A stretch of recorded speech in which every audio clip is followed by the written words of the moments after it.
Okay, so welcome to Make Bean Scottish Fitness. And I decided to do a quick download here for this evening.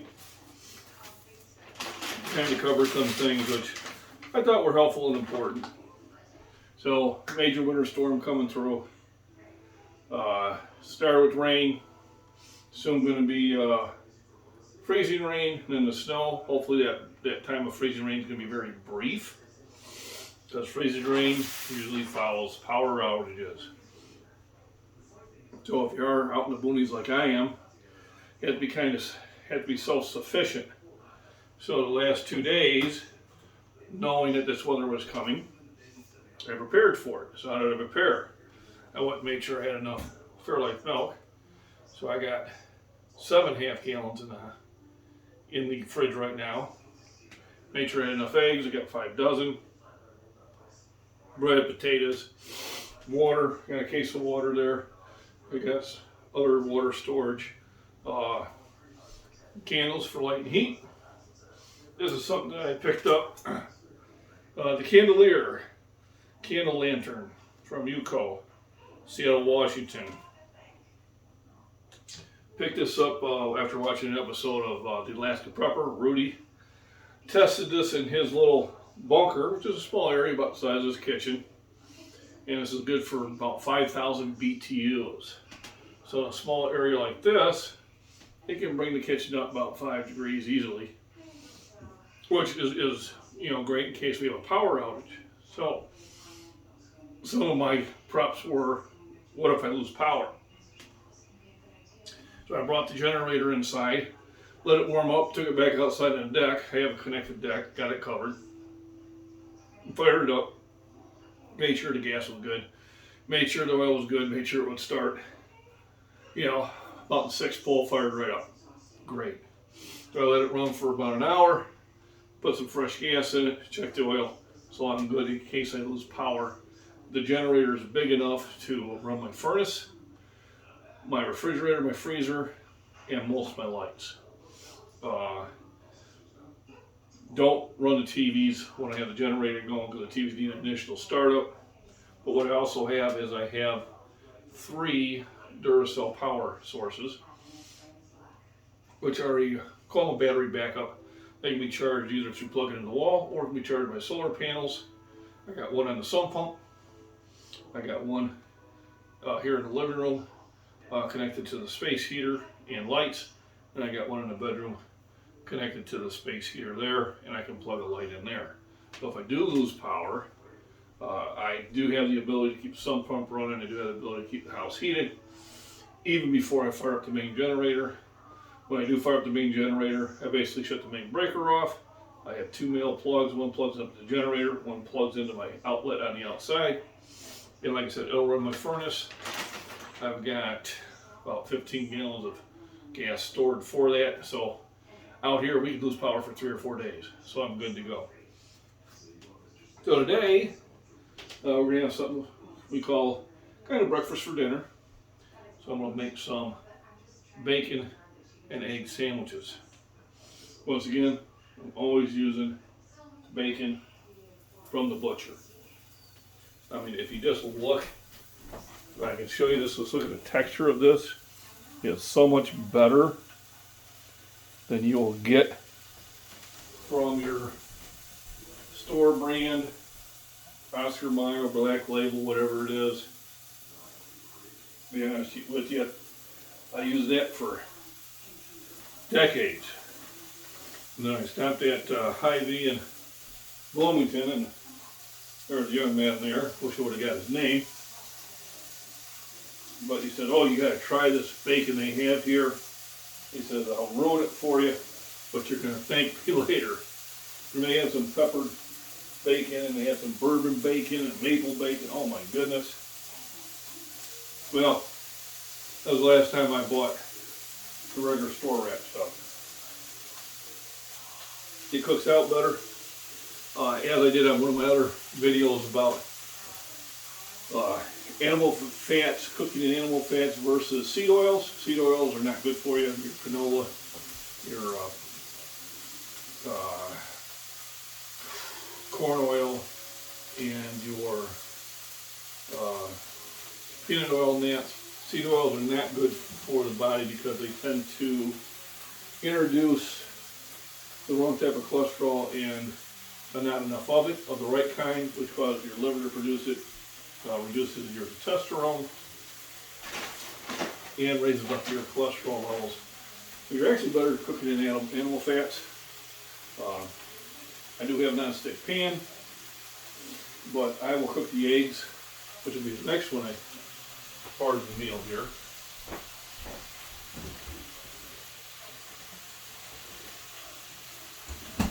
I usually like to have fresh eggs from the neighbors, but it's cold. You know, it's been averaging in the teens here, but our chickens are not laying to the level we'd like to, so I've been buying your regular eggs, but this one here, I got some Amish family farms. It's supposed to be Midwest Amish farms here. They actually look pretty good. Look like they need to be washed, which is a good thing. But I'll determine how good they are when I pop the yolk open. So generally when you have store-bought eggs, the yolk is yellow. When you got fresh chicken eggs, the yolk is more of an orange color and definitely more flavorful. So this will tell me just how good these are. I had bought some weeks ago that were more orange, and then I bought some other brown eggs that were supposed to be cage-free, but they were just as yellow as the regular ones. So you always got to kind of look at this. If this turns out to be the way I hope they do, for $3.19 a dozen, they're well worth it. Each egg is about 6 grams of protein, 100 calories, with plenty of aminos.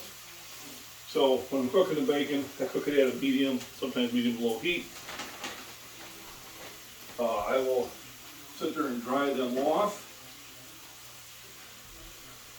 to get a lot of the animal fats out of there. I don't mind cooking into them. And then the bread will be for the sandwiches. Fairlife milk, triple filtered, half the sugar, 50% more protein.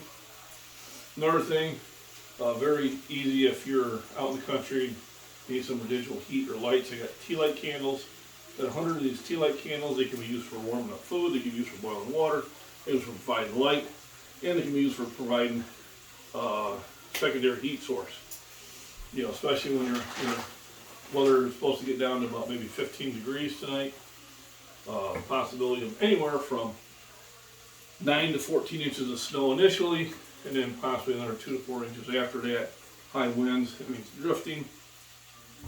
The wife is already knows she's going to be home tomorrow. They're doing e-learning, just so they don't have to worry about the bus services, worry about kids getting hurt, which I always think is a good idea.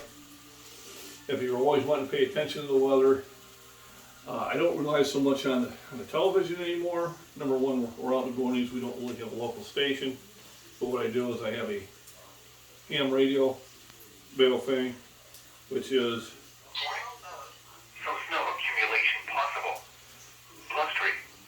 Highs in the lower 20s. North winds 15 to 25 miles per hour with gusts up to 30 miles per hour. Chance of precipitation 60%. For Thursday night, mostly cloudy. Low 0 to 4 above. So this gives me the weather for the next couple days. Are very accurate. They will let me know about dangerous weather far before a regular weather app will. So I always have one of these handy. It's a ham radio by Bale Fang. And or is this a Tarway? Yeah, and definitely it's attached to the Weather Channel. It's coming out of Odell, Illinois. And I thought it'd be the best. Having a weather radio, which always will link to this, is your best way of getting severe weather information. So I'm all ready. We're getting ready to eat. I've got the generator ready. I've got the 3 power sources already hooked up, ready to roll. I've got my abilities to have secondary heat sources, along with third sources, which are my infrared heaters, which are hooked up to my power sources. So I'm good for the next couple days. Generally, power outages are usually solved in about 3 or 4 days here at the most. just because we are out in the middle of nowhere. Bacon is going to provide probably about, I would say, 7 to 10 grams of protein per sandwich, because we load them up pretty good. Then I'll have like 1 or 2 eggs per sandwich. It's going to be another 12 grams, so figure 22 grams. Good glass of milk is another 20 grams. Got my 40, almost 50 grams of protein for dinner. Tomorrow, if we are snowed in, so we have the breakfast chat. Might try to do a live. I'll apologize in advance for the video quality, because when I'm downloading it, it's much better, but I'm doing live off my hotspot. I'm going to suffer at the hands of AT&T. But if I can't make it to the gym tomorrow because of road conditions, I have the ability to work out here. I have a gym down in the basement. I have dumbbells. I have stairs. There's just a lot of different ways to get a workout in. You know, I can grab 40-pound dumbbells and keep walking up and down the stairs. Those are pretty much a good way of doing your stair stepper. You know, plus curls, plus up here, and you can go this way. Just so many different things I can do here at home. I do like to go to the gym because I'll get more motivated, but I can still do that and pretty much work out all day. Got plenty of food. I picked up extra milk. I picked up extra eggs. Picked up extra potatoes. Plenty of water. So I'm good for the duration. Also, got my carbs. Gotta have some fun sometime. And just wanted to cover this because of the weather that's going on. I do watch some channels I really enjoy. Give them a shout out because they support my channel too. So I got John over at Prepper Nation, Beaverines.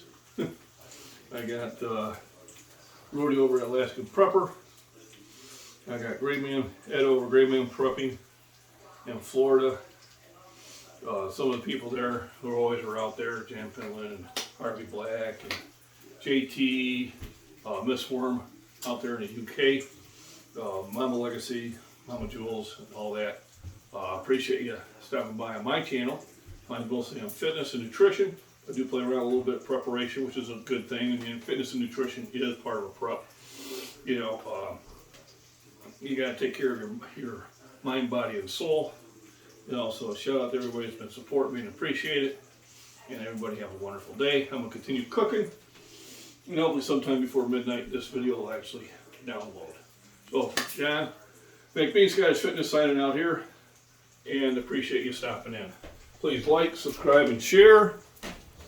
And let your friends know too.